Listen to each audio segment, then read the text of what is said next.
kemuliaan Tuhan. Sekali lagi tema kita mempersembahkan seluruh hidup dan segala yang kita miliki untuk kemuliaan Tuhan. Kita buka kitab kita dalam 1 Korintus pasal yang ke-6 ayat 19 sampai ayat 20. Bapak Ibu dikasihi Tuhan, dalam kekristenan kita, seluruh hidup kita dan yang kita miliki harus menjadi ibadah yang sejati kemuliaan Tuhan. Makanya dalam kehidupan kita itu Bapak Ibu dikasihi Tuhan, seperti lagu yang berkata hanya Tuhan dan kerajaan, itulah yang menjadi bagian kita. Makanya target kekristenan kita itu adalah untuk hidup seperti Yesus hidup. Ya, karena lebih kita di SKI, target hidup kita itu bukan yang lain-lain, tetapi untuk hidup seperti Yesus hidup. Perhatikan Bapak Ibu yang dikasihi Tuhan, dengarkan firman Tuhan baik-baik. Atau tidak tahukah kamu bahwa tubuhmu adalah baik Roh Kudus yang diam di dalam kamu, Roh Kudus yang kamu peroleh dari Allah. Nah, jadi dalam diri kita ini ada Roh Kudus yang supaya Roh Kudus mengambil alih seluruh kehidupan kita, dan bahwa kamu bukan milik kamu sendiri. Kita bukan milik kita sendiri, apalagi serta yang kita miliki. Sebab kamu telah dibeli dan harganya telah lunas dibayar. Karena itu muliakanlah Allah dengan tubuhmu. Jadi Bapak Ibu dikasihi Tuhan, karena kita ini adalah milik Tuhan. Saudara, setiap orang Kristen haruslah menyadari bahwa dirinya adalah milik Kristus. Katakan itu, saya milik Kristus. Kita harus milik Kristus, dan semua yang menyangkut ada dalam diri kita ini, yang menyangkut kepada nama kita dan kepada diri kita semuanya, itu milik Kristus. Dan Bapak Ibu yang dikasih Tuhan, karena kita telah dibeli Tuhan dengan harganya, jadi kita ini dibeli. Makanya ada gereja-gereja yang berkata begini, Tuhan menyelamatkan kita tanpa syarat.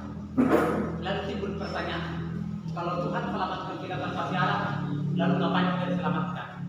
Mau diapakan kita begitu? Tuhan menyelamatkan kita satu syarat, kita mau hidup seperti Dia hidup. Itu syaratnya. Jadi penuntut Kristus jelas mengatakan dalam Yohanes pasal 1 ayat 11 dikatakan orang yang tidak menerimanya tidak akan menjadi anak Allah. Ayat 12, tetapi semua orang yang menerimanya menjadi anak-anak Allah. Menerima bukan pengakuan, bukan perkataan, bukan sekedar dalam awal-awal pemikiran, tetapi segenap hidup kita ini menjadi seperti Kristus. Karena kita telah dibeli Tuhan, harganya telah lunas dibayar. Karena itu wajib kita memuliakan Allah dengan tubuh kita, dengan hidup kita. Nah, wajib kita memuliakan Allah dengan tubuh kita jika kita ingin keselamatan yang dari Tuhan itu nyata dalam hidup kita. Lalu pertanyaannya, bagaimana cara memuliakan Allah dengan tubuh kita? Itu yang menjadi pertanyaan. Bagaimana cara kita agar tubuh kita memuliakan Allah? Semua orang dapat berkata, saya memuliakan Allah dengan tubuh saya. Dan semua orang dapat mengklaim bahwa saya anak Tuhan.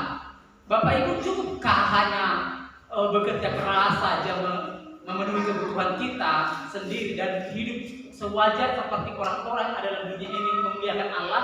Kalau untuk itunya dari dulu tidak pernah Tuhan Yesus datang. Nah, Roma pasal 12 ayat 1 sampai 2 berkata, perhatikan bagaimana cara kita memuliakan Allah dengan tubuh kita. Roma pasal 1 itu menjadi ada timbul dalam diri kita pengertian bagaimana cara kita agar hidup kita memuliakan Allah. Roma pasal 1, Roma pasal 12 ayat 1, Roma pasal 12 ayat 1, Roma pasal 12 ayat 1 sampai ayat 2. Cara memuliakan Allah dengan tubuh kita di sini dijelaskan. Karena itu saudara-saudara, demi kemurahan Allah, aku menasihatkan kamu supaya kamu persembahkan apa? Tubuhmu sebagai persembahan yang hidup, yang kudus dan yang berkenan kepada Allah, itulah adalah ibadah yang sejati. Kembali diingatkan tubuh. Bagaimana caranya ayat 2? Perhatikan caranya bagaimana.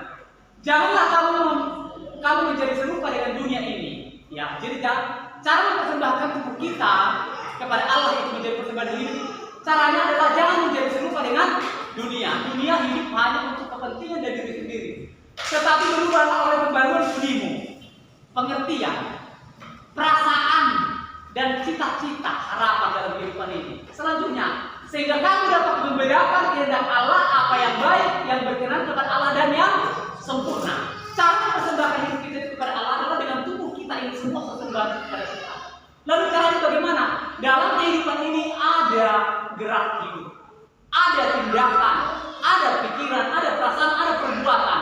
Maka dalam berbuat itu, maka kita bedakan mana kehendak Allah, mana yang tidak, mana yang sempurna yang berkenan kepada Allah, itulah yang kita lakukan. Katakan amin. Jadi kalau saya sekedar hidup, apakah kita langsung bisa mengklaim, oh saya melakukan kehendak Allah, tubuh saya hidup untuk Tuhan? Tidak.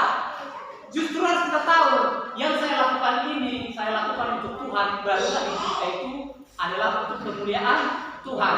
Kalau untuk bekerja, makan, minum orang lain yang tidak mengenal Tuhan pun demikian juganya. Mereka bekerja, makan, minum, dan hidup, tetapi semua yang dikerjakannya untuk dirinya. Bapak Ibu, maka dalam kehidupan kita, setiap keputusan, setiap tindakan itu mestilah kita belajar. Makanya setiap minggu kita perlu beribadah, agar itulah yang menjadi momen di mana kita mempelajari. Hari ini kita bergereja, pulang dari tempat ini, kita bawa firman Tuhan, akan kita tindaki setiap waktu. Menjadi perbuatan kita apabila kita diperhadapkan dengan pilihan-pilihan kehidupan di mana menyuruh kita hidup untuk dunia, maka kita dapat memilih kepada yang benar. Amin Bapak Ibu. Umat Kristen sekarang ini kadang-kadang tidak dapat dicerna seperti dalam kehidupan. Saya selalu mengingatkan saudara, kita di gereja ini kalau mencari duit, saya seperti gembala-gembala lain, mungkin dari 16 kakak kita paling tinggi.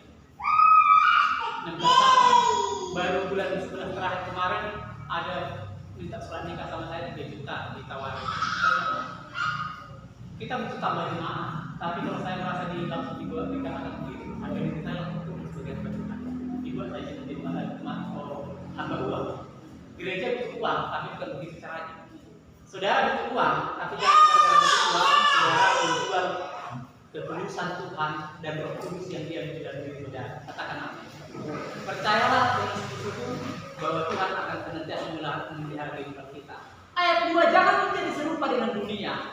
Berubah, bekerja waktu bekerja. Miliki waktu untuk berdoa kepada Tuhan. Miliki waktu untuk memikirkan pekerjaan Tuhan. Bekerja untuk memenuhi kebutuhan kehidupanmu. Baru bekerja juga engkau untuk kerajaan Allah. Katakan dulu amin. Ya. Bagaimana caranya berubah itu Bapak Ibu dikasihi Tuhan? Bagaimana supaya segenap hidup kita hidup tidak hanya mempersiapkan Tuhan, aku mau memiliki rumah, aku memiliki mobil, memiliki harta untuk masa depan anak, itu bagus. Tapi di dalamnya juga Bapak Ibu dikasihi, kalau saya tanya, apa saja yang baik? Saudara akan terangkan, saya menemukan keluarga saya, menyekolahkan anak saya, menyekolahkan ini dan itu. Saudara mungkin akan lupa berkata gini, saya membangun visi misi amanat agung Tuhan Yesus Kristus. Haleluya.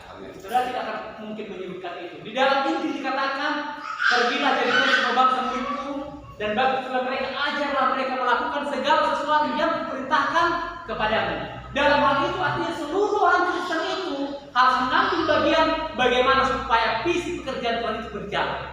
Amin Bapak Ibu. Kita tidak masalah menjadi pedagang, tidak bisa masalah menjadi dokter, tidak masalah menjadi PNS, tidak masalah menjadi pekerja apapun kita. Tapi dalam diri kita harus mengerti kehendak Allah. Kami Kristen, kami umat Tuhan, kami harus majukan pekerjaan Tuhan.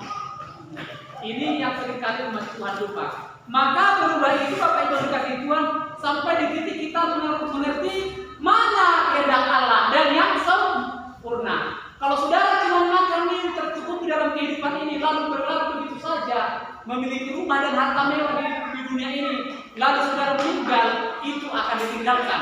Tetapi apa yang harus kita akan menjadikan kita ini dari mata Tuhan? Dalam Wahyu dikatakan, berbahagialah orang yang mati dalam Tuhan karena perbuatan mereka menyertai mereka. Bagaimana perbuatan mereka menyertai mereka? Pekerjaan yang mereka kerjakan itu menjadi memperbesar kerajaan Allah selama di bumi. Haleluya. Kalau kita jemaat GSKM saja yang ada di tempat ini, besok kita pergi meninggalkan gereja ini, ibaratnya sudah panjang umur kita di tempat ini, maka generasi kita mereka harus tetap melihat pekerjaan Tuhan yang kita kerjakan di tempat ini. Dan mereka mengatakan, ini loh pekerjaan bapakku dulu. Si Elsa akan berkata, dulu bapakku di sini ikut membantu membangun gereja ini maju, berkorban. Nah, si Kasih akan berkata, dulu bapakku yang ikut membangun pekerjaan gereja ini. Dan si Siapa lagi yang kecil ini? Si Mariana akan berkata dulu bapakku. Dengan begitu kita semua, walaupun berbeda-beda profesi, berbeda-beda usaha pekerjaan, namun semua kita mendukung pekerjaan Tuhan. Dan sama-sama juga kita Bapak Ibu dikasih Tuhan dalam kehidupan ini menjaring jiwa. Nah, menjaring jiwa memberitakan bagaimana supaya dalam pekerjaan ini ada datang jiwa-jiwa. Itu kehendak Allah. Haleluya Bapak Ibu. Kalau hanya bekerja berlalu begitu saja berlalu, itu sama dengannya kita tidak bekerja untuk misi kerajaan Allah. Makanya setiap kita harus menjadi penginjil, pemberita Injil, pendana dalam gereja, juga dalam pendoa dalam gereja, dalam semua hal untuk memberitakan firman Tuhan dengan cara kita masing-masing. Kalau saya mungkin melayani dari cara saya pada jabatan pendeta, saudara boleh mengerjakan banyak hal. Saya pun bisa mengerjakan banyak hal. Bisa mengerjakan berbagai rezeki, melakukan banyak hal dari gereja, mulai dari berdoa untuk jemaat, mulai dari bangun jam 3 malam, jam 2 malam berdoa untuk jemaat, bagaimana supaya jemaat dilawat Tuhan, mengunjungi jiwa-jiwa. Demikian juga saudara. Bapak Ibu dikasih Tuhan, pernahkah saudara berpikir apa yang sempurna dan berkenan di hadapan Allah? Haleluya Bapak Ibu. Haleluya. Apa yang sempurna kira-kira yang saudara akan lakukan kepada Allah dan yang sejati, itulah persembahan yang sejati, ibadah kita yang sejati. Apa yang sempurna? Bekerja cari nafkah itu, makan itu dibayar berkewajiban. Dan kalau ada orang sendiri cari nafkah itu asal berkata yang tidak bekerja, hendaklah jangan makan. Itu sudah keterlaluan. Tetapi bekerja bukan hanya sekedar bekerja, mempersembahkan hidup bagi Allah harus menjadi kewajiban bagi orang percaya. Dan itu harus dilakukan memiliki 3 disiplin. 3 disiplin itu apa? Harus memiliki integritas, pendirian yang kuat. Pendirian yang kuat harus ada komitmen, apapun itu. Aku harus tetap berlandaskan firman Tuhan. Aku harus tetap berpegang kepada firman Tuhan. Yang kedua, memiliki loyalitas. Apa itu loyalitas? Kesetiaan. Setia kepada Tuhan. Tidak menyangkali Tuhan, walau saudara dalam kekurangan. Menjaga saudara agar tetap berpengharapan kepada Tuhan, memuliakan Tuhan meskipun di ujung maut saudara seperti tidak ada lagi kehidupan lagi. Saudara tetap andalkan Tuhan. Ingat sahabatnya saat menego, jikalau Tuhan tidak menolong kami, sekalipun Tuhan tidak menolong kami, aku akan tetap memuliakan Tuhan. Nah, Bapak Ibu yang dikasih Tuhan, hidup ini harus seperti itu. Beribadah itu sungguh-sungguh kita berikan segenap hidup kita kepada Tuhan dan pengharapan kita kepadamu aku hidup. Memiliki kesetiaan itu ibadah, berdoa, bergumul, mengerjakan segala sesuatu, mengandalkan Tuhan. Yang ketiga, memiliki dedikasi. Apa itu dedikasi? Pengorbanan. Pengorbanan mulai dari komitmen harus mendukung pekerjaan Tuhan, ikut melayani, ikut gotong royong, ikut berkorban, ikut melakukan segala sesuatu visi untuk memberitakan Injil amanat agung Tuhan Yesus Kristus. Haleluya. Bagaimana kita supaya diri ini tidak ketinggalan dalam hal itu? Bapak Ibu jangan takut kalau orang yang hidup dari iblis saja ditolong Tuhan, apalagi anak-anak yang melayani Tuhan. Dunia ini berputar dan sejarah membuktikan 3 kali Kristen dibantai, tapi orang-orang yang melayani Tuhan tetap hidup sampai hari ini. Amin. Itu sejarah yang tidak bisa dibohongi. Perang Arab dulu itu, perang salib itu, Kristen dibantai habis-habisan. Sampai Israel itu hampir punah tengah. Tapi tahu saudara, sampai hari ini Kristen masih melebar ke dunia, seluruh dunia. Orang-orang pendidikan orang Kristen itu masih diakui nomor 1 di dunia. Profesor 100 penemu di seluruh dunia, listrik, kereta api, pesawat, Kristen di dalamnya 98. Artinya apa yang saya sampaikan? Tuhan itu adalah Tuhan yang dihidupkan. Jangan takut, kerajaan Romawi Herodes itu membantai Kristen membabi buta. Bayangkan sampai anak-anak dibantai pada zaman Yesus, sekali dibantai. Setelah zaman Rasul dibantai lagi. Perempuan yang hamil dibantai semua. Tapi orang yang setia kepada Tuhan tertolong. Siapa yang terbantai? Mereka yang setengah Kristen, setengah tidak. Karena Kristen, karena tidak mau memberikan diri sepenuhnya kepada Tuhan, punah mereka. Bapak Ibu yang dikasihi Tuhan, ini mesti ada dalam diri kita. Makanya kalau kita mengerjakan diri yang sada ini, jangan kita buat bahasa-bahasa katakan belum beria-ria. Ya tuh saya belum beria-ria. Kalau saya kan tidak mau, saya sudah berdoa Tuhan mati dan hidup. Bagaimanapun saya sudah berdoa berpuasa di tempat ini gereja ini, miskin dan saya, kaya saya atau bagaimanapun. Biarlah. Kalau saya menjadi mati di sini contohnya, nggak ada jiwa, biarlah gereja ini ke depan akan tetap dibilang orang bahwa ada jadi event di sini melayani Tuhan sampai seumur hidupnya dan gereja anak-anak kemudian pribadi tempat itu berjalan dengan baik. Itu menjadi ada harus ada komitmen dari kita. Kami ini rencana kemarin itu membangun proyek di dalam semua tidak apa-apa. Tetap asal dikasih kepada Tuhan berpengharapan bahwa Tuhan punya cara. Firman Tuhan berkata Tuhan itu memiliki cara yang lebih dari unik daripada cara kita. Dan apa yang dibuka Tuhan pintu tidak akan bisa ditutup manusia. Nah Bapak Ibu kita itu dalam kehidupan ini sudah pakai ini. Makanya di gereja itu kita jangan menelpon, kita saudara menelpon. Saudara datang gereja itu bagian dari itu saudara bersedia kepada Tuhan. Itu pertama. Saudara belajar terus melayani Tuhan. Selama ini saya khotbah saya malas karena saudara saya kadang-kadang saya persiapkan khotbah ya hari saya persiapkan khotbah. Malas saya Bapak Ibu. Saya capek berdoa, merenung supaya kehadiran Tuhan supaya khotbah bagus. Cuma enggak datang. Kecewa saya khotbah salah-salah aja gitu. Karena saya cuma baik itu diabaikan gitu. Tapi hari ini saya khotbah bagus dan seterusnya. Bagaimana kita sudah datang ke gereja itu beribadah, saudara kesana jadi saudara kepada Tuhan. Di situ diri saudara mengabdi kepada Tuhan dan memanjatkan doa saudara kepada Tuhan bahwa Tuhanlah hidup saudara bergantung seperti pohon itu. Lebar pun dia ada rantingnya atau tangkai pohon itu yang bergantung kepada pokok. Tuhanlah pokok hidup kita, ranting itulah menjadi perkebunan kita yang terus mengalirkan berkat. Saudara pernah lihat pohon ini, ada pohon samping ini. Tangkainya itu kecil, pohonnya itu besar. Ibarat pohon itu adalah Tuhan dan tangkai itu adalah jalan ibadah kita. Melebar ke daun itu, tapi tangkai itu yang membuat bisa kita hidup. Haleluya. Makanya tangkaimu, caramu itu bergantung kepada itu ketika dapat beribadah dengan rajin. Itu hidupmu. Hidupmu bukan ditentukan dunia ini. Kamu hidup sebelum ada ke dunia itu sudah diciptakan Tuhan yang pertama, kedua, ketiga. Maka ada segala macam segala yang ada. Dan kamu belum lahir segala sesuatu sudah diatur Tuhan. Kamu tinggal menjalani hidup bergerak kepada Tuhan dan berguru Tuhan. Pimpin aku dari itu menjadi nama. Lalu Bapak Ibu kita dengar kita naikkan syukur kepada Tuhan atas hidup kita yang setiap hari keluar masuk ini. Napas ini kadang-kadang berjalan. Ada kesukaran pening. Entah bagaimana caranya, tapi solusinya ada. Pernahkah saudara memikir itu?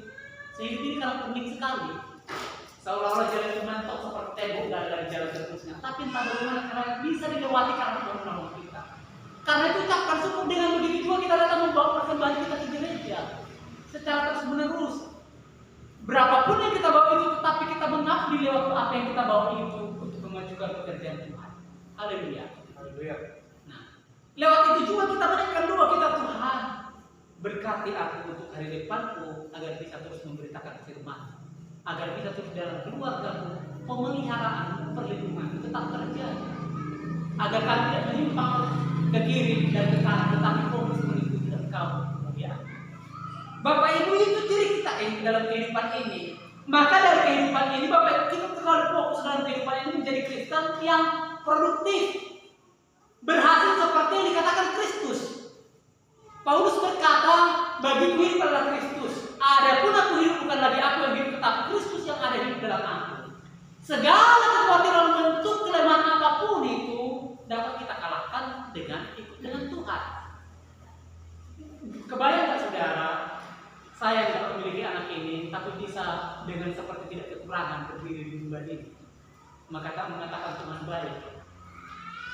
Kebayang tak saudara dengan segala keterbatasanku yang tidak punya uang, kalau orang kekurangan saya tidak bisa tahan melihat. Saya manusia seperti manusia saudara yang sangat tahu hitung-hitung. Kalau kumpul 100 tahun bulan depan bisa saya jadi 1 juta, kalau kumpul terus bulan depan bisa jadi 2 juta, kalau kumpul 10 juta bisa saya buka usaha bla bla. Bisa. Tapi hidup bukan lagi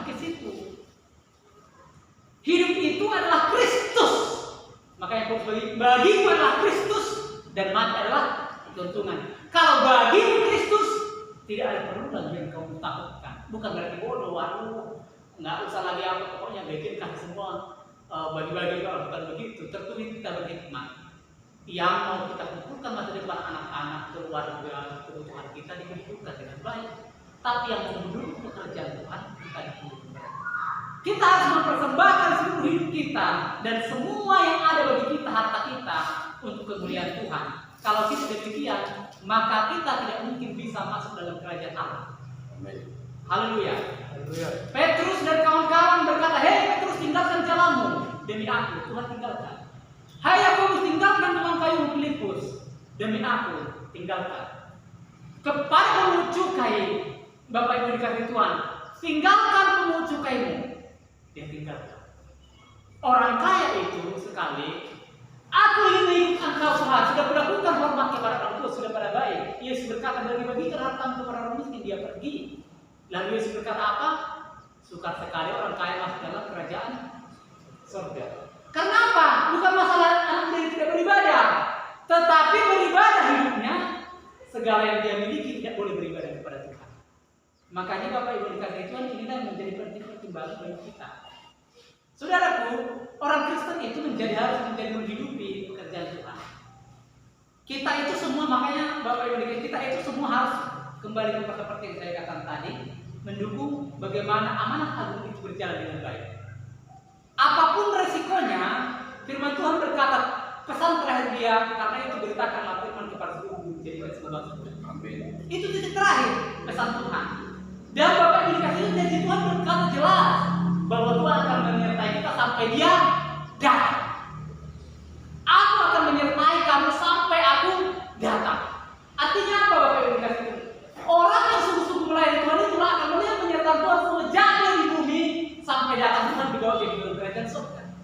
Nah, makanya Matius pasal 6 ayat 19 sampai 24, Matius pasal 6 ayat 19 sampai 24. Tolong Pak Majelis, ini saya harus sekali. Matius pasal 16 pasal 6 ayat 19 sampai 24. Matius pasal 6 ayat 19 sampai 24.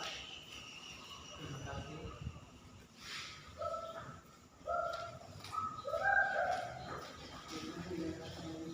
Matius pasal 6. Janganlah kau mengumpulkan hartamu di mana? Di bumi.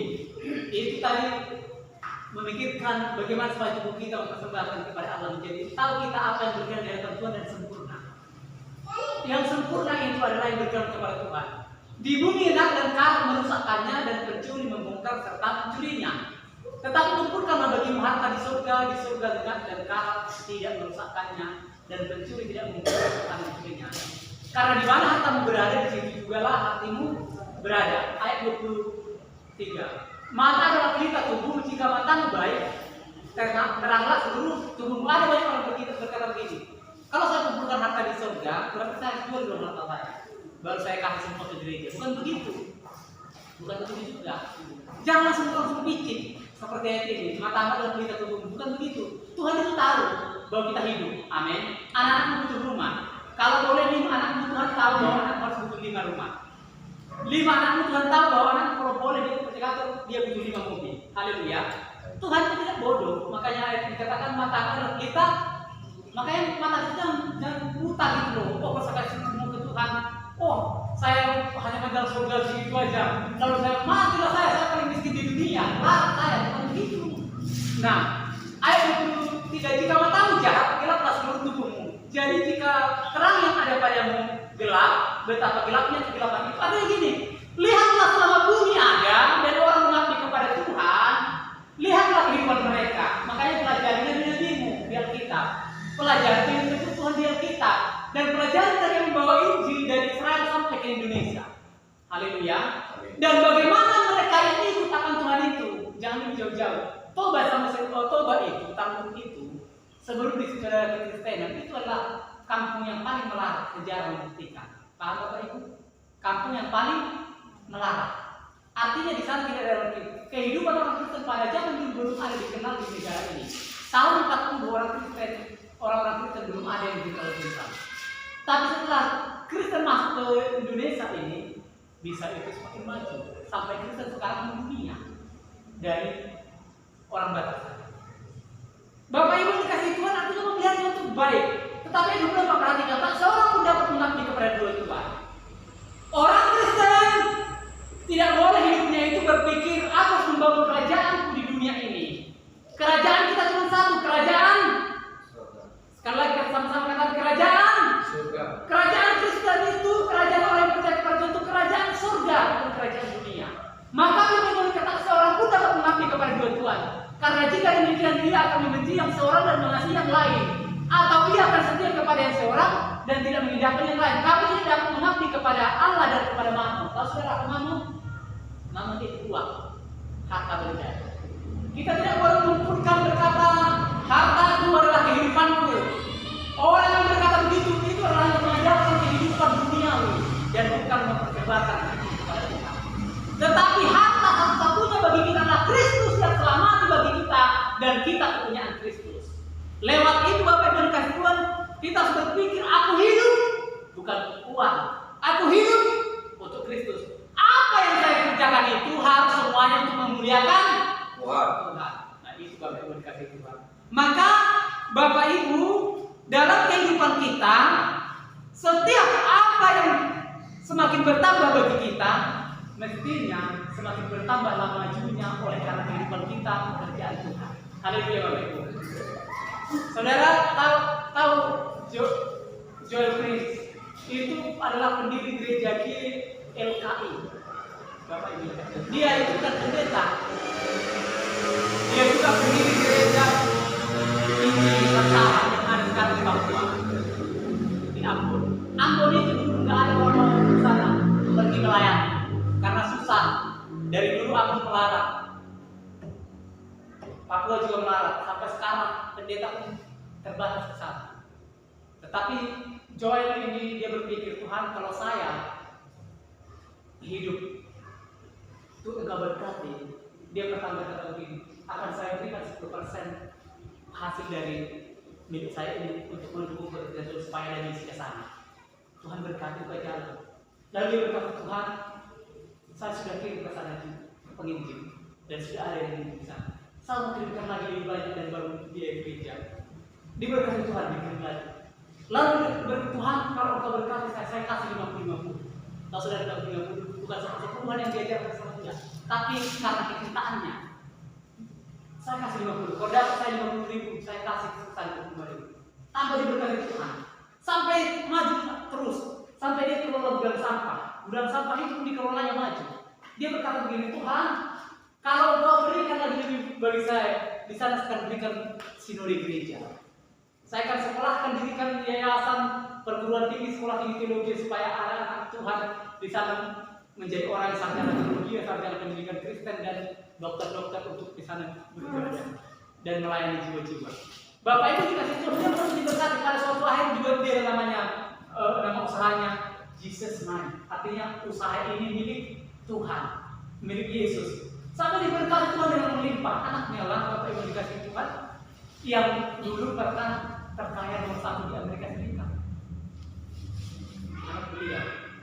Tetapi Bapak Ibu dikasih Tuhan, apakah kerinduan dari pertama dia ada berniat kaya? Tidak berniat kaya dari awal. Niat dia dari awal itu apa? Dia lewat kaya Tuhan, nama Tuhan dipermuliakan. Kalau niat kaya dari awal. Nah sekarang dia diajar-ajari dulu kan. Berikanlah supaya kamu jadi kaya. Tujuan Kristen itu bukan jadi kaya. Tapi kalau kita tepat melakukan seperti Tuhan tahu cinta Tuhan hati kita, Tuhan bisa berikan lebih dari apa yang kita pikirkan. Makanya saudara buka di Google, ada di situ pendeta Ezra Soho yang terkenal itu. Itu adalah disekolahkan oleh saya bilang tadi. Dan gereja itu sinode itu didirikan di Timur dari dia. Dibayarnya pendeta, digajinya pendeta ratusan orang banyaknya untuk memberitakan Injil. Dan dia tidak kekurangan. Sampai tahun 2016 berhentilah dia mendanai gereja itu karena gereja sudah maju. Karena beliau sudah meninggal, anak-anaknya punya visi yang lain juga dan keluarga itu sekarang terus melayani tapi tidak ada yang pendeta. Bapak Ibu dikasih Tuhan, maka kalau kehidupan kita dalam kehidupan ini Bapak Ibu dikasih Tuhan, mesti berpikir dalam kehidupan kita ini semakin kita memiliki harta berkat melimpah, harus semakinlah maju oleh karena kita pekerjaan Tuhan. Makanya di gereja ini Bapak Ibu kasih Tuhan, kita berdoa setiap usaha jemaat Tuhan harus maju. Dan kalau kita sepakat berdoa berhubung dengan baik, melakukan firman Tuhan dengan baik, saya percaya gereja ini akan maju. Saya beberapa kali melihat tanda di gereja ini bahwa anak-anak Tuhan di tempat ini akan diberkati. Dan kadang-kadang saya berani ngomong, kadang-kadang saya tidak berani ngomong, karena pikiran saudara terlalu duniawi. Nanti saudara pikir pula akan menghabis kepada saudara. Beberapa kali saya lihat terang Tuhan melawan keluarga-keluarga dalam penglihatan, dan betul-betul terjadi. Tapi kadang-kadang saya nggak, malah saya ngomong, karena ngomong pun saya nanti saudara pikir saya ngawur gitu. Sampai saya lebih saya doakan saja.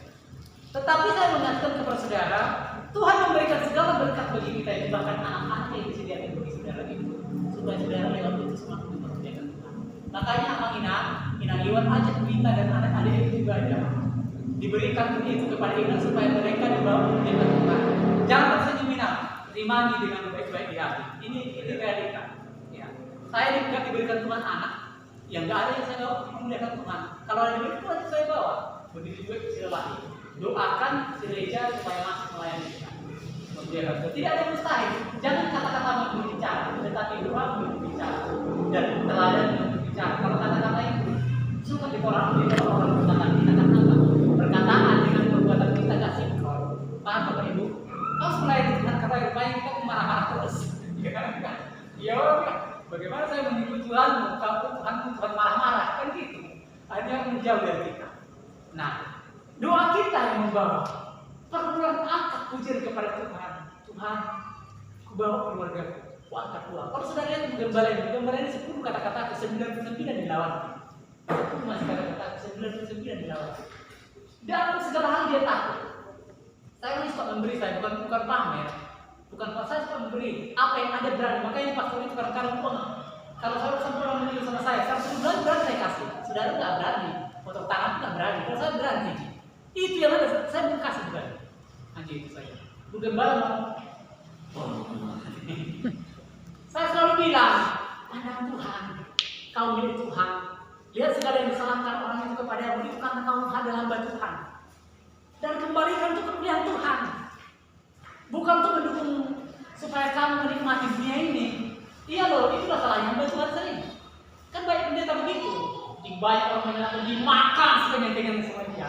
Akhirnya penyakit macam-macam lah, ada yang diabetes kan, ada yang stroke lah, macam-macam. Anaknya juga jadi berkah. Karena biar kita pada itu kepada Lewi, kau makan persembahan tetapi dirimu tidak kau perhatikan dan tidak menjadi berkah. Pendeta itu harus banyak, kalau boleh jemaat semua menyalami supaya berkah, supaya menjadi perpanjangan tangan memberikan berkah kepada orang. Jangan dimakan sendiri. Makanya saya sadar itu. Saya belajar sedikit yang dapat sama saya, aku yang baik.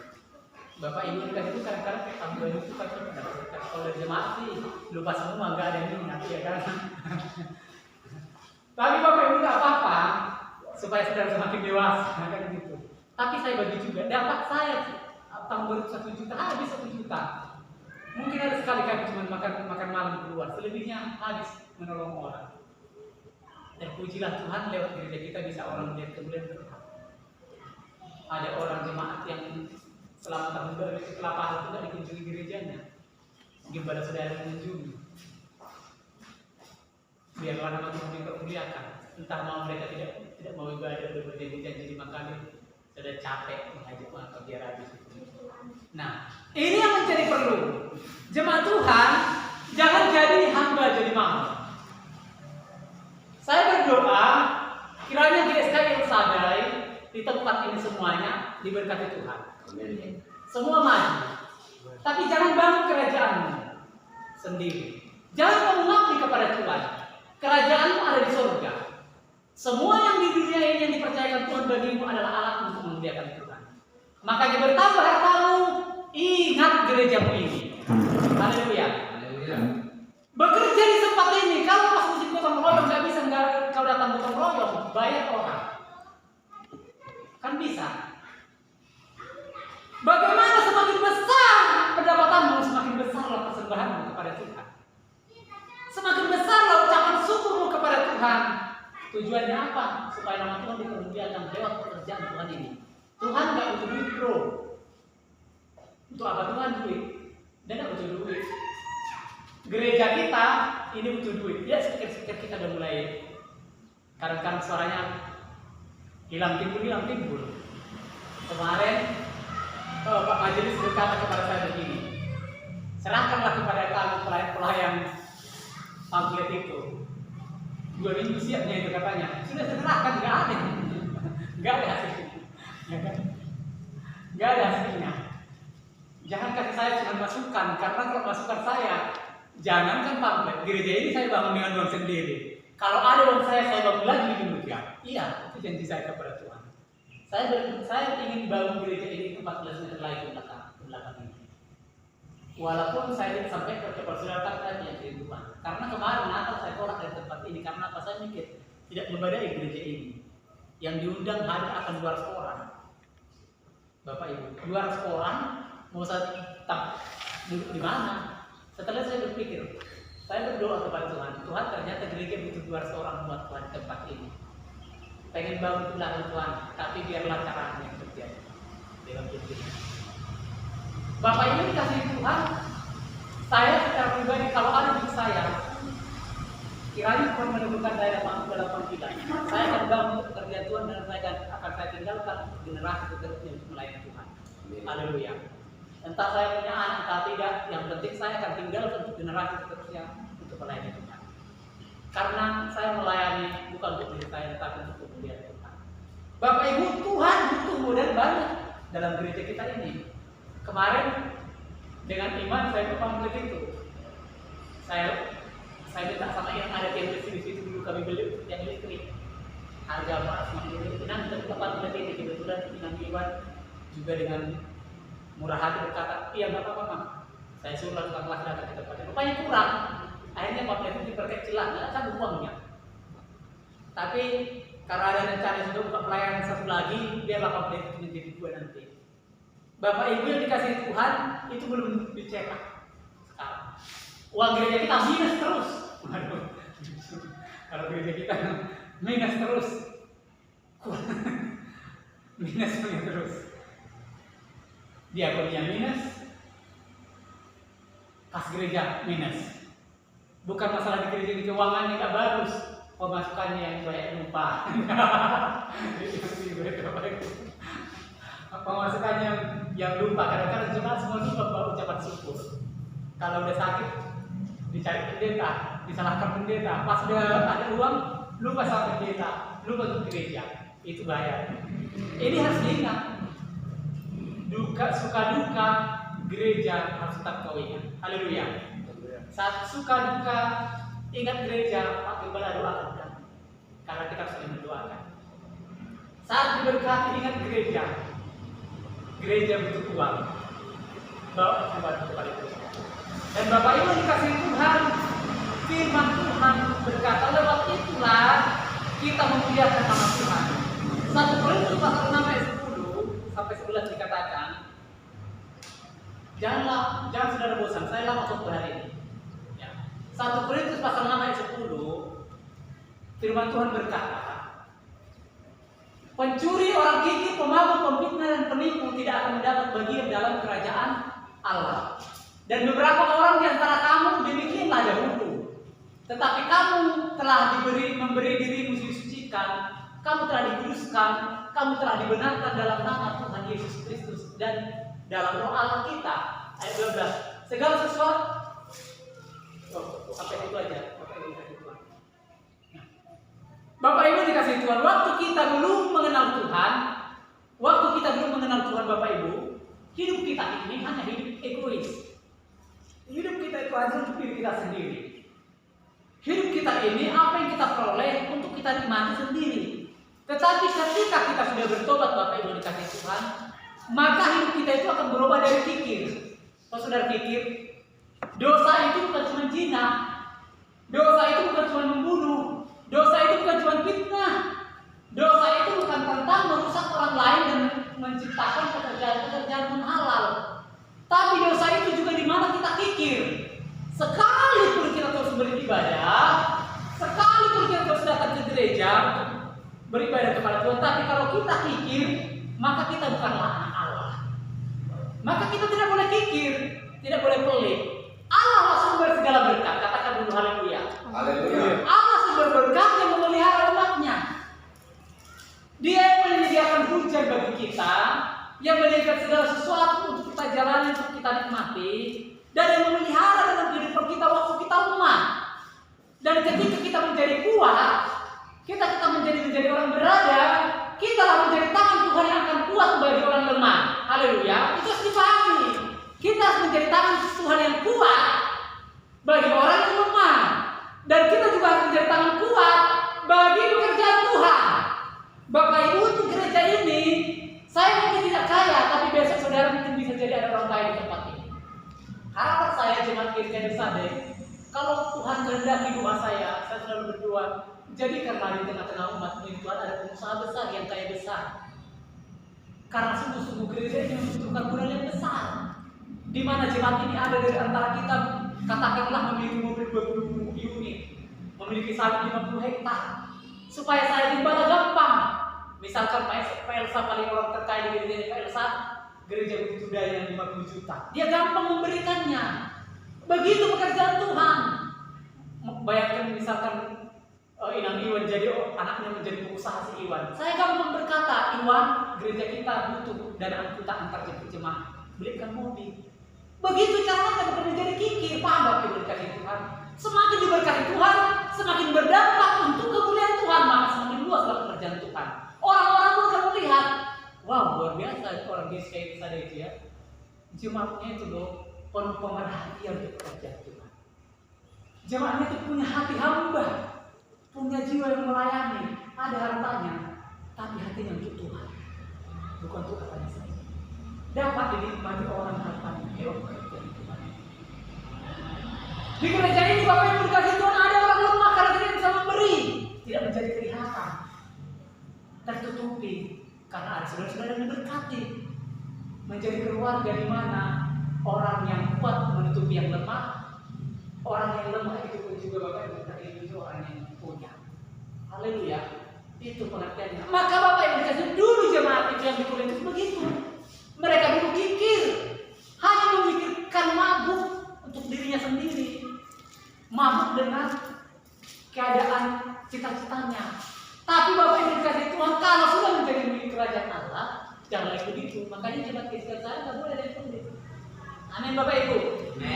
Tidak boleh ada yang pelit, nggak boleh ada yang kikir. Semua harus baik. Saudara tidak punya uang, datang ke gereja nggak apa-apa, nggak bawa persembahan. Namanya nggak punya. Allah pun tak akan marah. Saudara, uang sedikit pas-pasan, bawa persembahan cuma 1.000, Allah tidak marah. Ada pembangunan di tempat ini, saudara tidak datang bawa uang, nggak apa-apa, namanya nggak ada. Tapi tanpa baik, berkatmu ada, kamu pelit, kamu durhaka kepada Tuhan. Sebagai hamba Tuhan, izinkan saya menegur kamu dengan keras. Kamu durhaka kepada Tuhan. Jangan sama-sama kita itu waktu hidup pas makan tak makan dengan ketika sudah makan berlimpah. Bedakan dirimu. Pembedaannya apa? Hatimu jangan mabuk kepada dirimu saja memuaskan keinginanmu. Ingat tadi, pikirkan apa yang berkenan kepada Allah dan yang sempurna. Orang-orang yang seringkali jatuh bangun dalam waktu diberikan Tuhan berkat kepercayaan di sini jatuhnya. Waktu susah dia berkata, Tuhan berkati aku supaya aku bisa menjadi berkat. Pas ada berkat itu lupa sama Tuhan. Mereka lupa sama Tuhan, sudah mulai terbuka jalan, mulai terbuka diri memberi kepada Tuhan. Engkau yang mengatur. Gereja tidak memantau, apalagi zaman perjanjian baru. Tidak seperti Taurat berlaku 10%. Karena di perjanjian baru Taurat itu tidak dipaksakan. Engkau kalau lakukan perpuluhan boleh, tidak pun tidak apa-apa. Engkau yang tahu uangmu 1 juta kamu dapat, kamu kasih 100.000 atau 20.000 atau 5.000, ucapan syukurmu engkau sendiri yang mengatur. Tapi dengan sifat tujuannya baik. Apa tujuannya baik? Kuberikan diri Tuhan untuk berkorban untuk pekerjaannya supaya berguna. Bagaimana uang itu supaya berguna? Nominal dalam, makanya jiwamu harus berkorban. Haleluya. Paham sampai itu? Kalau Taurat tidak bisa dipasarkan ke perjanjian baru. Taurat itu perpuluhan. Kalau kamu dapat 1 juta harus 100.000. Di perjanjian baru adalah demikian. Karena perjanjian baru Allah tidak memberikan harta kepada kita. Tetapi kalau kamu banyak berlimpah-limpah hartamu, jangankan persepsi Tuhan, 50% pun kamu bisa kasih kalau semakin dulu berberkat Tuhan bagimu. Haleluya. Kalau orang persepuluhannya 10.000, cuma dari 1.100.000. Kalau kamu dulu berberkat semakin dulu jangankan 1 juta dapat 1 juta, 100 kamu beri, 1 juta langsung bisa kamu beri, karena berkat semakin berlimpah. Haleluya Bapak Ibu, tergantung saudara. Makanya kita saudara Bapak Ibu ketika susah, jadilah susah datang kepada Tuhan. Sadari dirimu adalah karena kemurahan Tuhan. Tuhan, Engkau lihat hidupku, enggak ada padaku apa-apa. Dirikulah persembahanku, tidak masalah. Tapi ketika dititipkan Tuhan sedikit bagimu, Tuhan aku bawa sedikit dari yang kamu berikan, sedikit aku bawa kepadamu. Aku mau menjadi berkat lewat apa yang kupunya ini. Bapak Ibu sekalian Tuhan, lewat itu kita tidak menjadi kikir, belajar bagaimana kita menjadi berkat. Belajar bagaimana kita agar berguna untuk kemuliaan Tuhan. Belajar bagaimana supaya kita memiliki kehidupan yang bertambah, membangun kerajaan Tuhan. Sekali lagi, Tuhan tidak butuh duit. Pekerjaan yang dipercayakan kepada kita itu butuh duit. Pekerjaan visi-misi itu firman Tuhan berkata, pergilah beritakan yang kepada seluruh bangsa, pekerjaan Tuhan supaya kita layani. Maka kita ini mengambil tanggung jawab di diri ini. Semua kita mengambil tanggung jawab dengan cara-cara yang berbeda, dengan kemampuan yang berbeda. Orang kuat harus memikul beban yang lebih banyak daripada orang lemah. Demikian juga orang pintar harus memikul kebodohan lebih banyak di antara umat daripada orang yang bodoh. Barang siapa dipercayakan hikmat lebih banyak, kepada dia harus mengajar lebih banyak. Kepada siapa dipercayakan Tuhan kesabaran lebih banyak, dia harus mendidik orang lebih banyak dengan sabar. Kepada siapa diberikan Tuhan harta lebih banyak, dia harus lebih banyak dengan Allah. Itu prinsipnya. Maka Bapak Ibu dikasih Tuhan, prinsip persembahan kita kepada Tuhan itu belajar kita Bapak Ibu dikasih Tuhan seperti yang dikatakan dalam Lukas, di mana kita seperti janda itu, persembahan mereka itu seturut dengan kemampuan mereka, tetapi sifatnya itu berkorban. Tahu saudara Lukas pasal 21 ayat 1 sampai 4, perhatikan Lukas pasal 1 ayat 24. Maka itu menghilangkan kikir. Begini caranya Bapak Ibu, supaya saudara jangan merasa nggak kikir, upaya kikir. Saya sekali-sekali ngomong tentang duit di gereja, tapi panjang supaya saudara nanti pulang ke tempat ini ingat. Mungkin besok-besok saya tidak khotbah tentang itu lagi. Setahun biasanya saya khotbahnya cuma 2 kali atau 3 kali. Tahun lalu sama sekali tidak ada, lupa saya untuk tentang itu. Perhatikan, ini Lukas di mana waktu Yesus dan murid-muridnya beribadah di gereja. Kalau di dalam Yahudi, persembahan itu di depan besar persembahan itu kotak ini. Jadi sebenarnya kalau orang orang memasuki gereja itu apa yang Tuhan, kalau orang Yahudi yang betul-betul beribadah itu kepada Tuhan, mereka itu akan memberikan dulu persembahannya di situ, baru nanti orang itu berlutut, marsinggang bahasa Batak, marsinggang berdoa. Mereka berkata begini, waktu ada seorang janda masing-masing memasukkan korban persembahannya di gereja itu, ini tentang penyerahan dan tentang bagaimana mengasihi Allah dengan tulus. Saya tidak bermotivasi memiliki saudara dan saya tidak bertalita. Saya menyampaikan firman Tuhan, tapi saya sampaikan kebenaran. Walaupun tentang uang kalau itu benar saya sampaikan dengan kebenaran. Bapak Ibu dikasih Tuhan, ketika Yesus mengangkat mukanya, ia melihat orang kaya masukkan persembahan mereka ke dalam peti persembahan. Perhatikan ayat 1. Dia lihat orang kaya memberikan persembahan. Nah, ayat yang kedua, ia melihat juga seorang janda miskin memasukkan 2 peser ke dalam peti. Kalau 2 peser itu zaman dulu, Bapak Ibu dikasih Tuhan, itu pada zaman itu tahun 30 sekian, 2 peser itu hanya bisa beli makan 1 hari itu kira-kira. Kalau sekarang kira-kira nominal 100.000 rupiah itu bisa 110.000 rupiah. Jadi janda ini dia punya uang cuma ada yang itu saja, yang ada itu 2 peser itu. Lalu ia berkata, ayat 3, aku berkata kepadamu sesungguhnya janda miskin ini memberi lebih banyak daripada semua orang itu. Ini jiwa berkorban. Jiwa berkorban itu bagaimana? Jiwa berkorban itu dia dan pengharapan dengan penuh keyakinan Allah adalah sumber pemeliharaan. Seringkali banyak orang takut memberikan persembahan karena dia selalu berpikir gini, wah kasih uang ke gereja nanti, kayaknya nggak pendeta itu enak kan pendeta. Dia berpikir begitu. Bapak Ibu dikasih Tuhan, memberi persembahan itu bukan untuk pendeta, tapi untuk pekerjaan Tuhan. Nah kan nantinya juga makan dimakan pendeta, pendeta itu kan pekerjaan Tuhan. Bapak Ibu, gereja itu kan pekerjaan Tuhan. Nah, sebab mereka semua memberi persembahan dari kelimpahannya, tetapi janda ini memberi dari kekurangan, bahkan ia memberi seluruh nafkahnya. Orang yang memberi persembahan itu tidak boleh ada takut, gemetar, atau bimbang. Dia berani sama seperti kalau saudara adalah pelayan Tuhan yang menolong orang, misalkan ada orang pagi-pagi. Dia kelaparan, saudara punya uang cuma 10.000. Dan kalau saudara kasih, maka saudara nantinya pulang dari tempat itu tidak ada minyak, misalkan naik kereta. Kalau saudara kasih maka dia makan. Tapi saudara ingat firman Tuhan. Firman Tuhan berkata akan menjadi perpanjangan tangan Tuhan untuk orang lain. Saudara bagaimana? Orang yang beriman tentunya dia pilih Tuhan untuk menolong aku melakukan kehendaknya. Itulah yang dilakukan janda ini. Janda ini, Bapak Ibu dikasih Tuhan adalah janda, bukan janda kembang, ya kan? Bukan janda kembang seperti yang di dunia ini. Janda kembang yang mencari orang kaya tajir supaya mengikuti dia. Dia adalah janda yang mana mengerti Allah lah sumber hidupku. Dan hidupku ini mengabdi kepada Allah. Ketika memberikan persembahan, seluruh yang ada baginya dia berharga. Maka Yesus berkata, kalau janda ini memberikan semua, orang kaya itu, sebab mereka semua memberi persembahan dari kelimpahannya. Orang kaya memberi persembahan dari kelimpahannya. Berarti begini, janda ini datang 10.000 cuma ada uangnya, diberikan 10.000 semuanya tetap persembahan itu. Dan orang kaya ini punya uang 10 juta, dikasihnya 10.000. Menurut saudara, yang berkorban siapa? Siapa yang berkorban?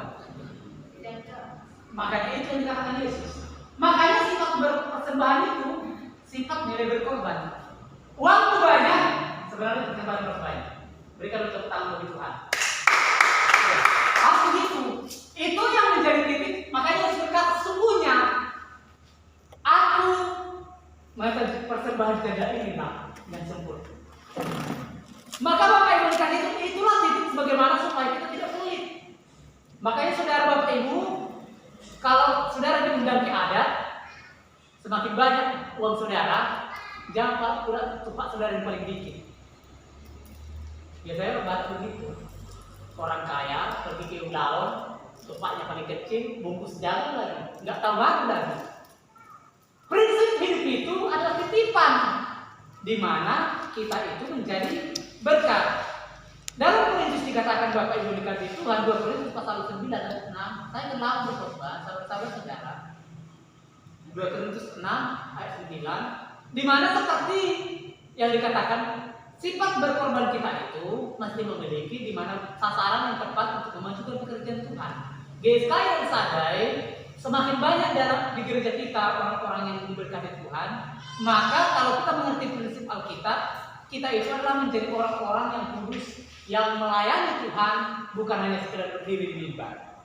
Haleluya.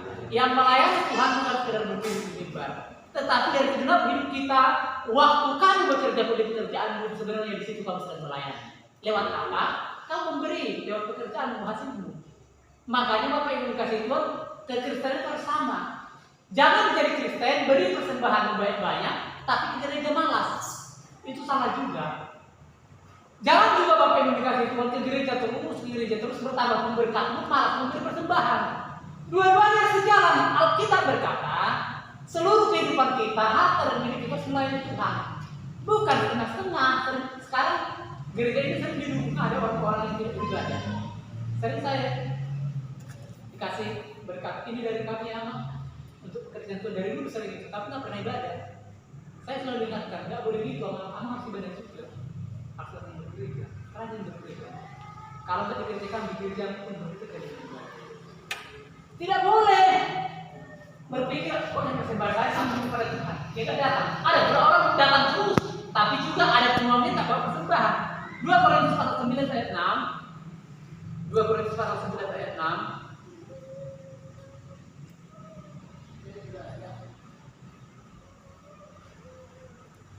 Perhatikan baik-baik. Camkanlah ini. Orang yang menabur sedikit akan, ayo baca sama-sama. Camkanlah ini, orang yang menabur sedikit akan, dan orang yang menabur banyak akan menuai banyak juga. Firman Tuhan berkata begini, segala jerih payahmu itu diperhitungkan Tuhan. Itu jelas. Gak usah saya bacakan nanti berapa kali. Segala jerih payah kita itu diperhitungkan Tuhan. Apapun yang kamu kerjakan yang baik, menolong orang, apapun itu kasih karena namanya kamu mengenal Kristus, itu semua diperhitungkan Tuhan.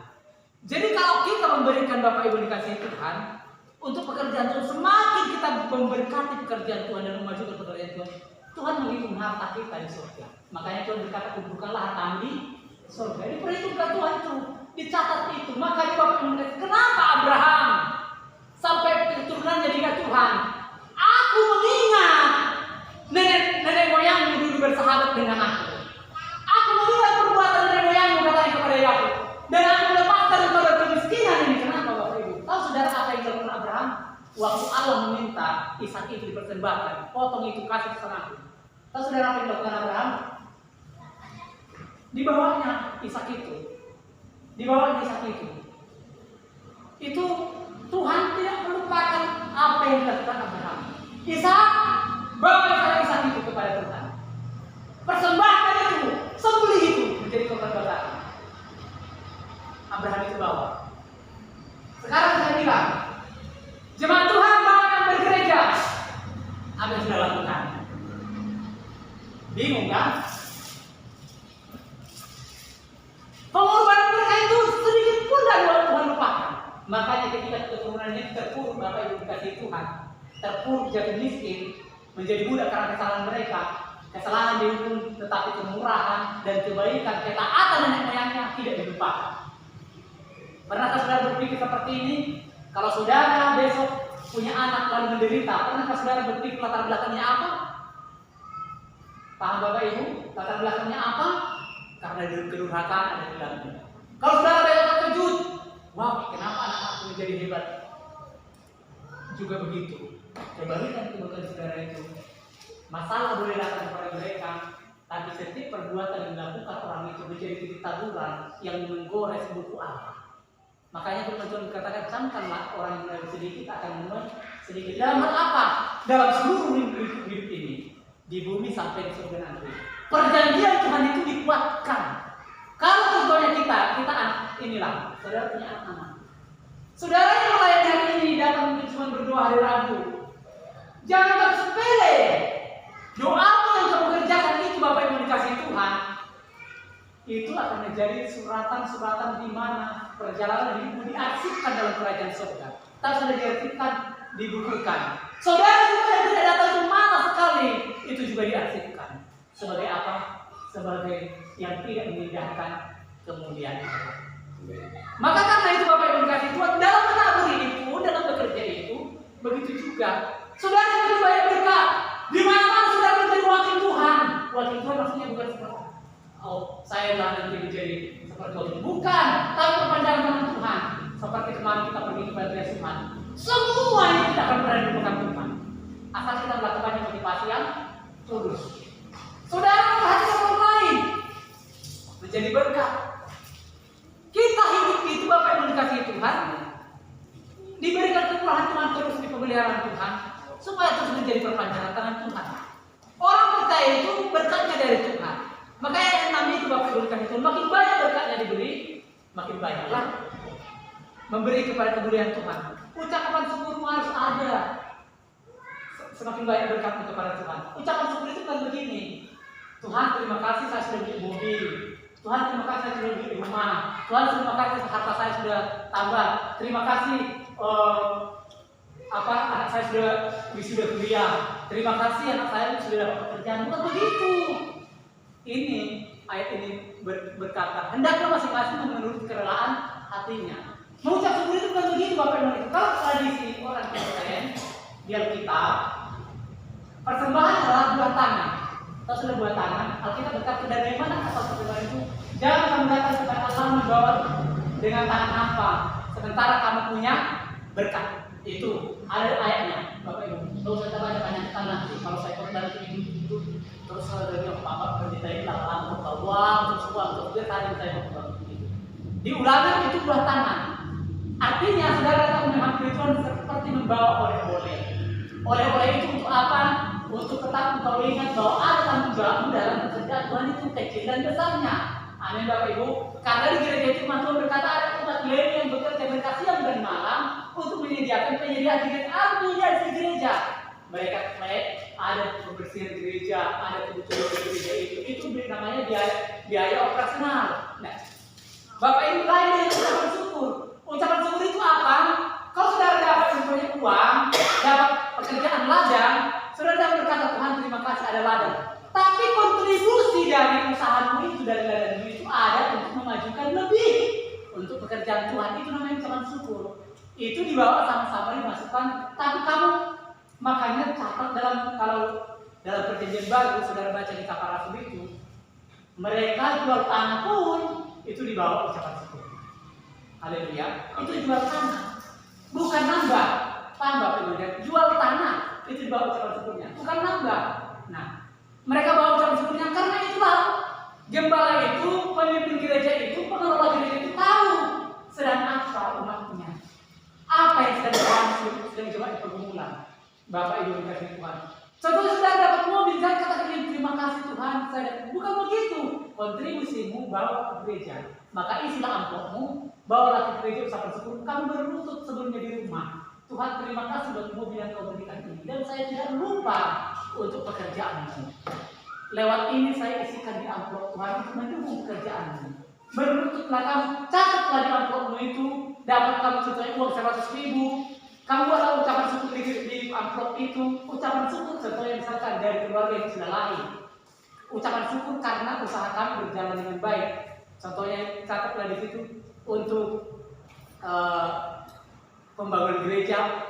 Contohnya 100.000. Untuk pembangunan gereja 30.000.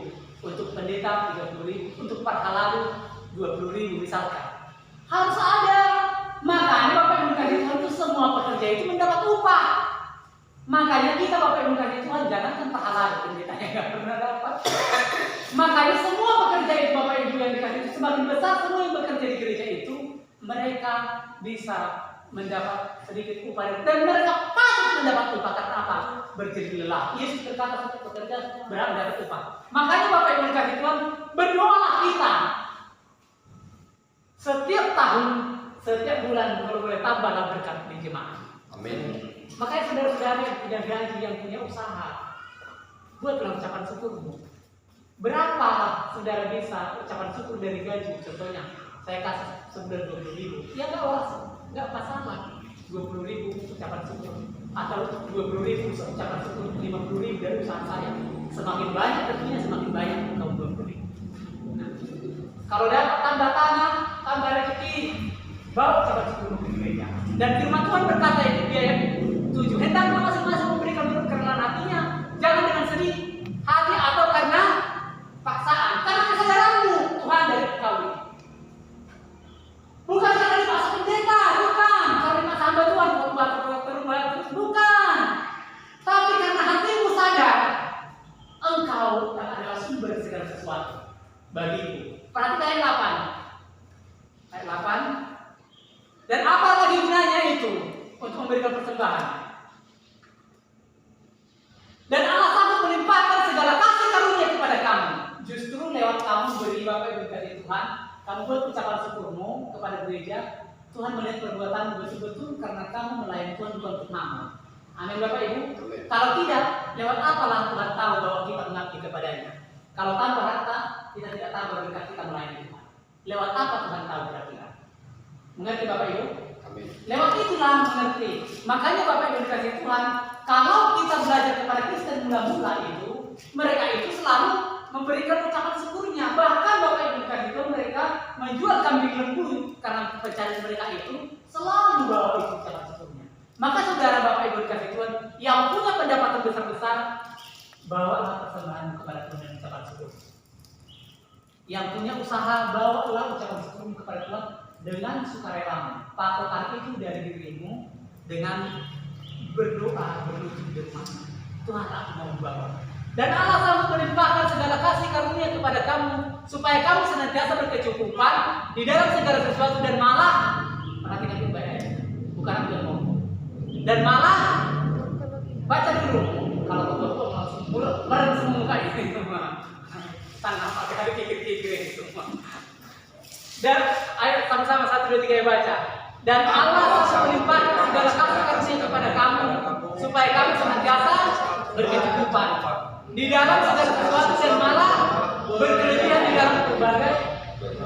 Tuhan makin melarang orang yang melayani Tuhan itu berkatnya dari Tuhan, dan kalau jalan terus Tuhan akan dipertambah-tambahkan Tuhan. Ingat 2 talenta 5 talenta. Masih saudara ingat itu, diberikan Tuhan talenta 2, 5, 1 diberikan 5 talenta. Lalu dia jalankan dengan baik pekerjaan itu kemudian Tuhan. Diberikan 3 talenta, jalankan dengan baik. Yang dikasih 2 talenta dia kubur. Dia berkata gini, enak kali Tuhan ini, bukan menuai dia, tapi menerima. Pasal itu tetap persembahan.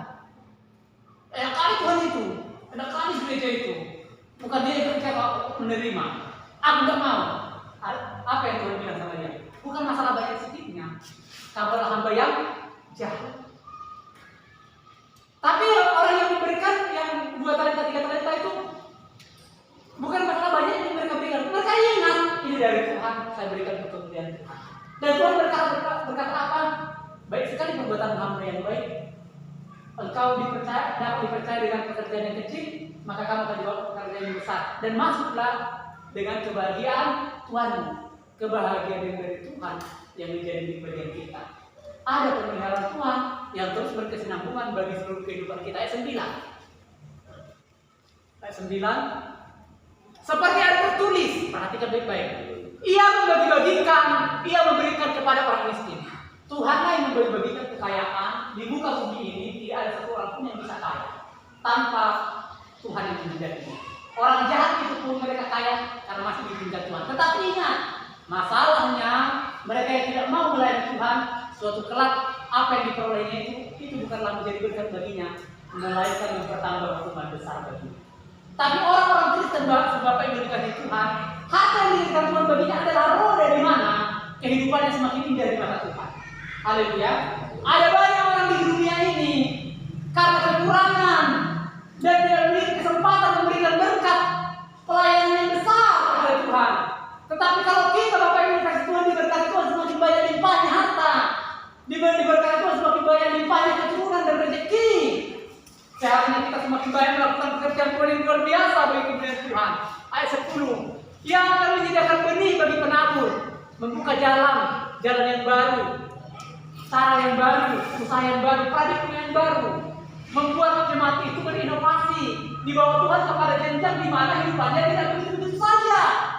Perhatikan baik-baik, saya selalu berkata-kata di gereja, orang yang selalu bersyukur kepada Tuhan dan berani berkata Tuhan adalah pemeliharaku, dan berani melangkah dengan iman kepada Tuhan, mau susah dengan sedih saat tak melayani Tuhan, hidupnya kelak bukan 1 tahun, 2 tahun, 10 tahun ke depan dia bisa dibandingkan dengan orang yang melayani Tuhan.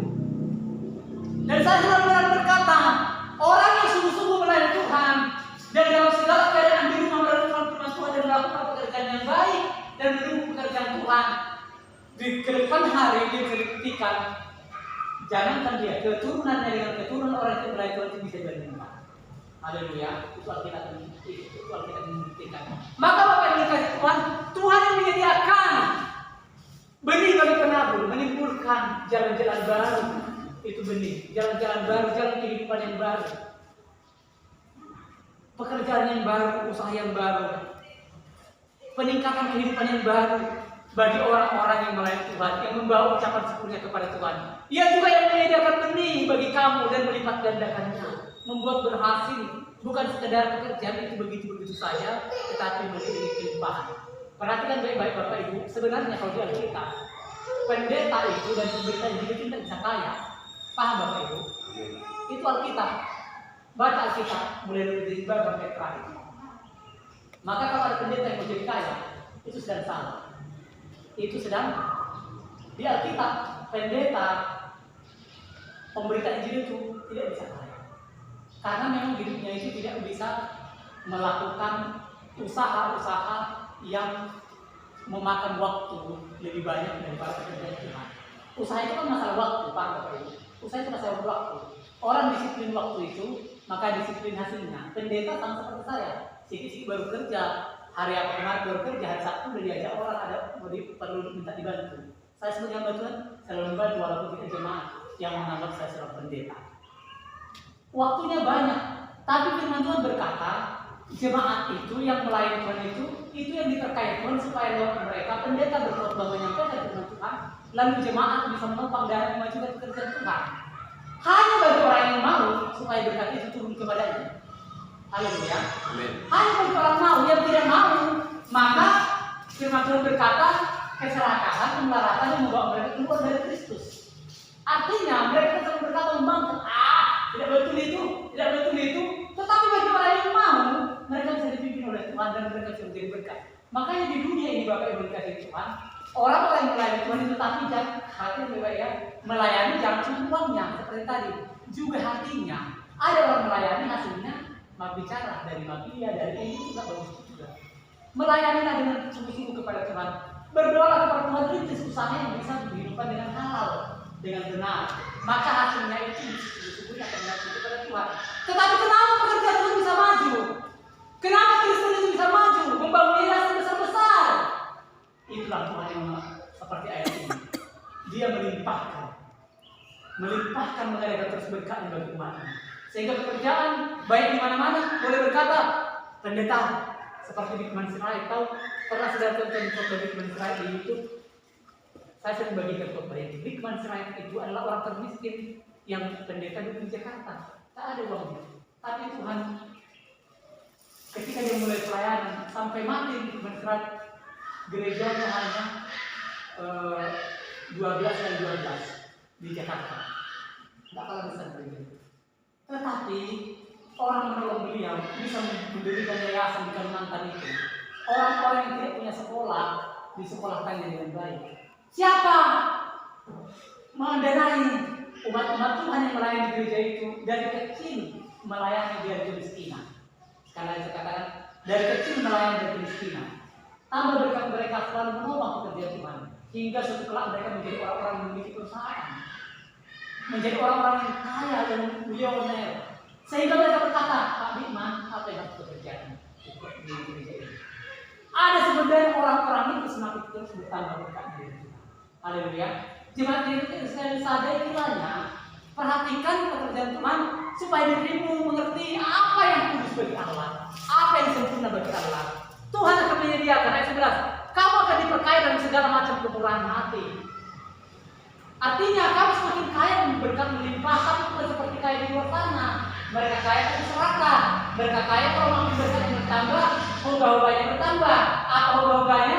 Dulunya istrinya masih 1, tambah hartanya istrinya masih 2, 3. Dulunya parfumnya waktu masih sederhana, sikitnya parfum dibeli. Parfum istrinya paling biayanya 5.000 sebulan. Setelah makin kaya, karena tidak ada kemurahan, tidak mengenal Tuhan, makin kaya, parfumnya makin baik kampungnya. Karena apa? Ada parfum istri-istri baru yang akan kepada masyarakat melarat, jalannya akhirnya jatuh begitu saja. Tapi anak-anak Tuhan itu dipelihara Tuhan untuk terus bangkit. Sampai apa? Sampai menjadi cahaya menerangi dunia. Haleluya. Percayaannya harus menjadi cahaya menerangi dunia, di mana dunia dapat melihat seperti yang dikatakan Abraham dulu.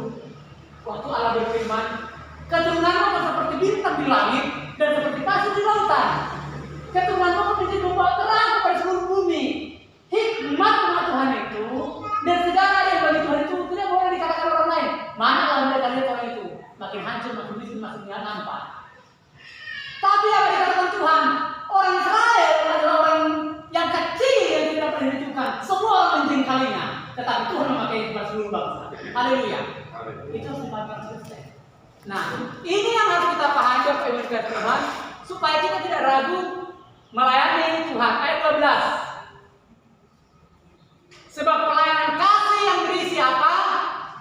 Mari kita baca sama-sama 2-3 ya. Sebab pelayanan kasih yang berisi, makanya kita baca 10-15 Bapak Ibu dikasih Tuhan, bukan terima kasih Tuhan, bukan begitu. Mengucapkan terima kasih kepada Tuhan itu dengan mengisi pemberian. Sebab pelayanan kasih yang mengisi pemberian ini bukan hanya mencukupkan keperluan orang kudus, artinya pekerjaan Tuhan, tetapi juga melimpahkan ucapan syukur kepada Allah. Ini makanya Alkitab mencatat ucapan syukur tidak hanya berkata terima kasih Tuhan, tetapi lewat pemberian kita itulah dapat Allah dilihat Allah dari tempat maha tinggi. Setiap umat yang memiliki tambah hartanya memiliki ucapan syukurnya. Mereka Allah melihat dari tempat maha tinggi, mereka mengingat kemuliaan-Mu. Makanya jemaat-jemaat yang tambah tapak tanah tambah bawa ucapan syukurmu kepada gereja. Haleluya. Bawa ucapan syukurmu. Yang punya usaha, bawa ucapan syukurmu ke gereja. Yang punya gaji, bawa ucapan syukurmu ke gereja. Engkau sendiri yang membuat. Bapak Ibu dikasih Tuhan, bagaimana engkau supaya memberikan ucapan syukur dengan baik. Matius pasal 10 ayat 42. Ini ayat terakhir. Matius pasal 10 ayat 42. Ayat terakhir. Perhatikan baik-baik. Di hadapan Tuhan itu kita itu sama. Saudara lihat saya sebagai pendeta, saudara jemaat itu sama. Tapi apa yang membuat sama? Yang membuat sama itu kalau kita sama satu visi. Dan barang siapa memberi air sejuk secangkir saja pun kepada salah seorang yang kecil ini, karena ia apa? Karena ia muridku, aku berkata kepadamu sesungguhnya ia tidak akan kehilangan upahnya daripadanya. Ayat ini Bapak Ibu dikasihi Tuhan. Saudara pikirkan, umat Tuhan itu sama, pendeta jemaat itu sama. Di hadapan Tuhan itu kita sama-sama. Tapi yang membuat kita sama itu Bapak Ibu dari Tuhan adalah pekerjaan kita. Kalau kita sama-sama mendukung pekerjaan Tuhan. Saya hamba Tuhan berkhotbah, Bapak Ibu dikasih Tuhan, saya mengajar dan sedang jemaat Tuhan menopang seluruh firman Tuhan yang disampaikan di tempat dan pekerjaan Tuhan. Bapak Ibu, kalau saya sebagai hamba Tuhan dapat misalkan rezeki, bisa menolong orang lain lemah melalui gereja kita, itu adalah sama-sama semua jemaat Tuhan hadir di situ. Bukan saya. Bagi Tuhan perhitungannya kita semua sudah hadir di situ.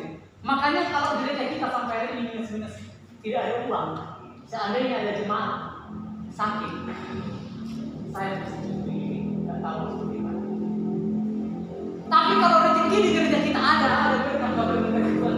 Dari sembahan kita yang ada, ucapan-ucapan kita ada, maka ada orang sakit. Sekalipun cuma gembala pergi ke sana berdoa, itu sama dengan jemaat sudah hadir semua. Karena apa? Lewat apa yang saudara berikan itu, itulah kehadiran saudara juga. Kata ayat ini adalah di mana perumpamaan secangkir air. Itu sama seperti dengan perumpamaan yang ada di bumi ini. Ibarat kata orang itu, setiap kata-kata perumpamaan sama seperti perumpamaan adat Batak. Sebab hula milik marbur, itu perumpamaan. Ayat ini sama perumpamaan.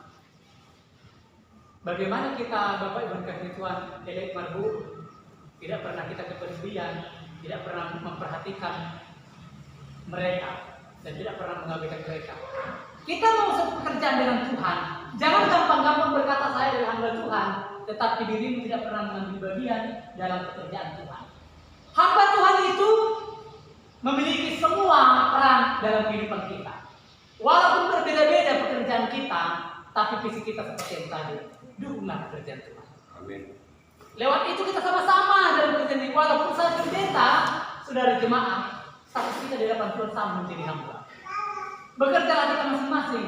Saya tiap hari harus berdoa, misalkan tiap hari harus berdoa bagi umat Tuhan. Saudara dalam bekerja itu, mungkin waktu saya banyak sekali disita. Di mana disita kadang-kadang memajukan pekerjaan Tuhan ini untuk proses gereja ini tidak gampang. Baru-baru minggu ini ditanya setoran terbesar 9 bulan tidak setor dari gereja ini. Saya berpikir bagaimana menyetornya uang gereja kita sangat terbatas. Tidak ada laporan selama 6 bulan ini karena dipakai kesini dipakai untuk habis. Tetapi kalau kita sama-sama mendukung Bapak Ibu dikasih Tuhan, sebenarnya ringan. marilah kita sehati sepikir. Di gereja kita ini, kita harus menjadi hamba semuanya. Apa yang saudara korbankan itu pekerjaan Tuhan, mendukung pekerjaan Tuhan itu membuat status kita sama. Di mana kita menjadi anak yang melayani Tuhan dalam segala hal. Dan Tuhan berjanji dalam firman-Nya, setiap kita yang melayani Dia, Bapak Ibu dikasih Tuhan, kita itu pasti dipelihara Tuhan. Takkan mungkin kita ditinggalkan Tuhan. Ingat baru-baru pertama kali kita di gereja ini, mungkin sesusah-susahnya pun kita bisa kita lewati. Saya ingat saudara terus, jangan saudara banyak mengeluh. Saudara mungkin tidak pernah dengar kata-kata saya. Saudara yang suka mengeluh suatu kelak, saudara akan paling termiskin suatu kelak. Tapi saudara yang terus bersyukur itu, yang berkata Tuhanlah memeliharaku dan mengandalkan Tuhan dengan baik, engkau akan melihat pemeliharaan Tuhan. Engkau akan dapat berkata, Ebenezer, berkat Tuhan, kasih setia Tuhan semakin bertambah dalam hidupku. Berkat Tuhan itu akan semakin bertambah, itu firman Tuhan berkata, semakin hari semakin bertambah. Tapi kalau kita hidup hanya untuk memuliakan Dia dan menyenangkan hatinya. Tapi kalau kita berprinsip terus seperti keadaan kehidupan kita sebelum pernah bertobat, tidak pernah mau melayani Tuhan dengan segenap hati dan harta yang kita miliki, justru Tuhan menghilangkan kemuliaannya dari kehidupan kita. Tuhan tidak mengutuki kita, tidak. Tapi Tuhan senantiasa pengen kita itu mendapat kemurahan-Nya, mendapat pengenalan akan Dia, sampai di mana bagi kita bukan lagi harta-harta yang menjadi kebanggaan kita, tapi Kristus. Dan dengan demikian, kalau kita berkata Tuhan dan kerajaan telah menjadi milik bagianku, pekerjaan Tuhan, amanat agung Tuhan, pelayanan Tuhan, lewat persembahan-persembahan saya layani, maka Tuhan berkata, Dia akan mencukupkan keperluan kita, membukakan kehidupan lembaran-lembaran baru. Anak-anak Tuhan yang ada di tempat ini, Tuhan akan bukakan lembaran-lembaran yang baru, masa depan yang terbaik yang akan Tuhan berkati kehidupan kita. Demikianlah firman Tuhan, Tuhan Yesus memberkati kita. Kita akan